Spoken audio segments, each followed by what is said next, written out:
Hello and welcome back to another episode of Generation Films. My name is American Ben. Listen, I'm quite aware that during my absence, my death was quite a popular topic of discussion on this channel. And sure, yes, it's true, in my weakness, I was overcome by the Rakghoul within me. I watched as it chewed away at my soul until there was nothing left but the shell of a man scavenging in the sewers, ravaging on the flesh of other humans. I was but a rodent. But in that darkness, in that depravity, in that weakness, I found strength. I found life, or rather, a power that could undo the hand of death. And here I stand before you telling you that you can have this power too, but not if you keep a closed mind to the more controversial methods of the Force. Well, controversial, at least according to those who would hold you back from your true potential.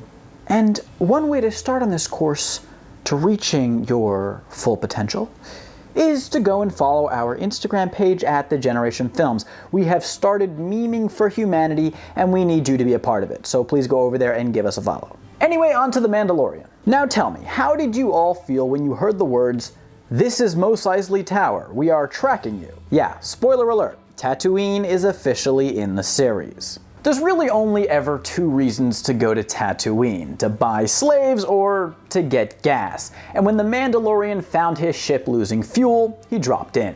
That's where he met wannabe bounty hunter Toro Calican, who offered Mr. Mandalorian the reward for a bounty in exchange for his help in tracking down a target, the successful apprehension of which Toro hoped would win him entry into the Bounty Hunters Guild. Mando was very hesitant to take the job, being that the target, Fennec Shand, was what he termed an elite mercenary. She's probably better described as an assassin, though. There's much debate about the differences between assassins and mercenaries, though originally assassin was the name for any member of the Nizari branch of Ismaili Muslims during the Crusades, a sect that ruled part of northern Persia between 1094 and 1256 AD. Hassan-i Sabbah, the founder and grand master of the Nizari Ismaili state and its Fedayeen military group, called his disciples Assassination, meaning people who are faithful to the foundation of the faith. But it was foreign travelers like Marco Polo who misunderstood the name as relating to the term hashish, which the Order of Assassins would purportedly use before going into battle. Thus their enemies in Syria came to call them Hashshashin,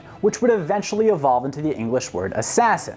The warriors of the Nizari military group, aka the Assassins, would carry out espionage and assassinations of key enemy leaders. They killed caliphs, viziers, sultans, and crusader leaders. Such tactics are, for me, what distinguishes assassins from mercenaries in the present day. Mercenary is more of a general term for a soldier for hire.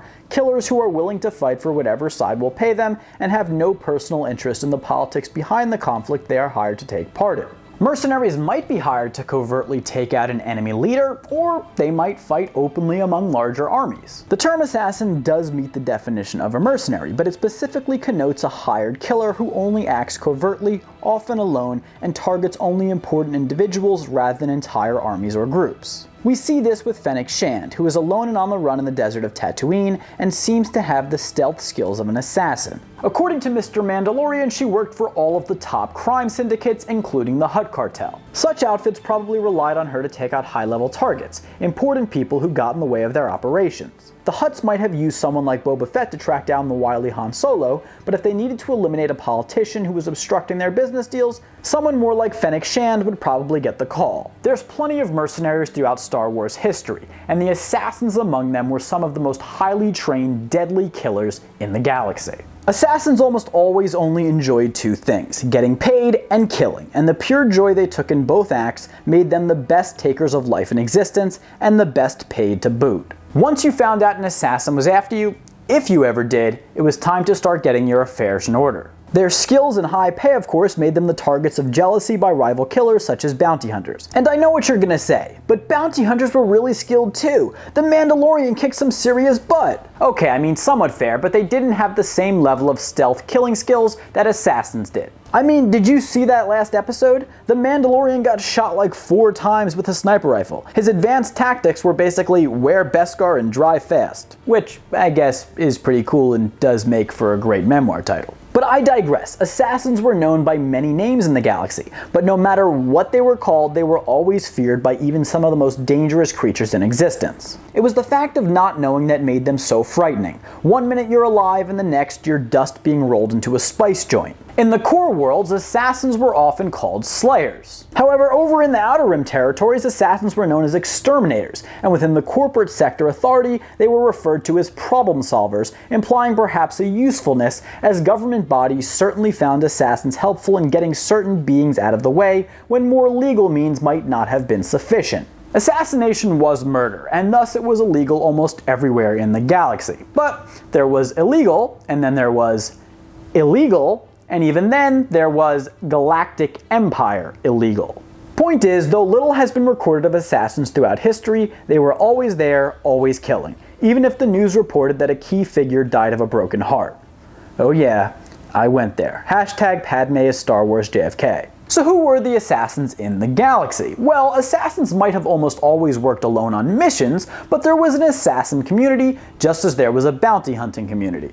And just like there was a bounty hunters guild, there was an assassins guild. We just don't know much about it because the last guy to be allowed in to do research on it had to agree to be assassinated for doing research on it. The Assassins Guild was probably a lot smaller than the Bounty Hunters Guild, but like the Bounty Hunters Guild, they also had sub-guilds. The best assassins from all of the sub-guilds formed the leadership group of the big guild known as the Elite Circle. In the time shortly before the Battle of Yavin, the guild was hired to eliminate Gallandro, a human gunslinger and somewhat of an assassin himself. Unfortunately, Gallandro took out half of the Elite Circle. This shouldn't really be seen as an accurate reflection of the overall deadliness of the guild though. This was the only known contract they ever defaulted on. There were other communities of assassins that existed beyond the guild though. The Malkite Poisoners were legendary for their mastery over the poisoning arts. With their headquarters on the planet Malkai, where they obtained many of the ingredients for their poisons, the Malkite assassins would carry out missions across the galaxy. Their members would have poison on them at all times, and should they ever be captured, would poison themselves before allowing themselves to be interrogated for information. Though their missions were highly secretive, they were rumored to have played a major part in helping Contespex I rise to become Supreme Chancellor of the Galactic Republic.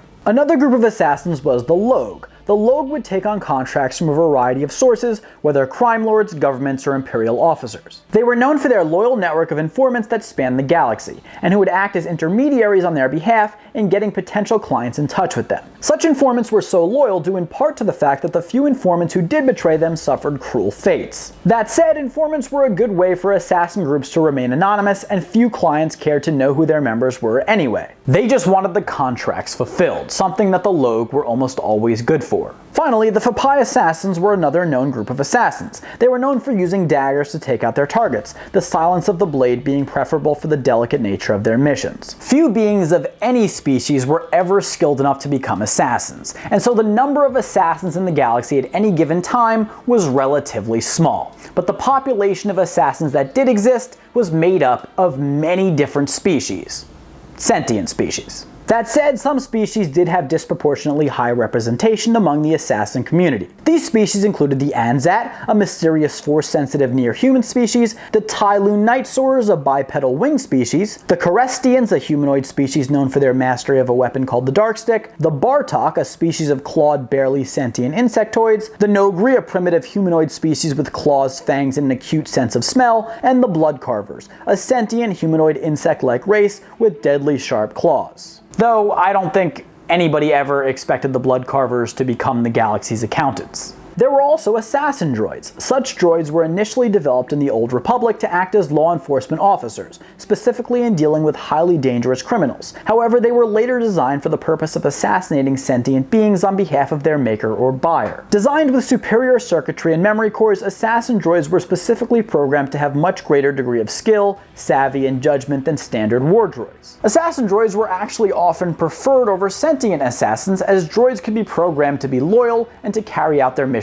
without hesitation. We kind of saw this with the bounty hunting droid IG-11, who doesn't have any reservations about killing Baby Yoda, while the Mandalorian can't bring himself to do it because of his moral complexities. That's not to say no assassin droid ever went rogue though. It did happen. There were also assassins that worked within armies, though their status was still usually secretive until revealed in combat. There were clone assassins created by the Kaminoan cloners along with the rest of the clone troopers. They were trained to specifically eliminate Jedi, learning to enhance the speed of their movements, anticipate Jedi strikes, and resist their mind tricks. The clone assassins hid among the clone army and massacred the Jedi once Order 66 was activated. Finally, there were Sith assassins as well. This term originally referred to the sect of covert, Force-sensitive killers founded by Darth Revan on Malachor V during the Jedi Civil War. Such assassins carried out the first Jedi Purge that began in 3954 BBY. In the time of the Great Galactic War, the Sith Inquisitors who fought for the returned Sith Empire were known as Sith assassins as well, as they specialized in stealth and concealing themselves with the Force, while at the same time being deadly in combat. The Sith would go on to train and use assassins with such specialties throughout their history. One of the most famous of them was Darth Maul, who served both Darth Plagueis and Darth Sidious. Maul was a natural-born killer and a highly skilled assassin who was able to execute high-priority missions for the Sith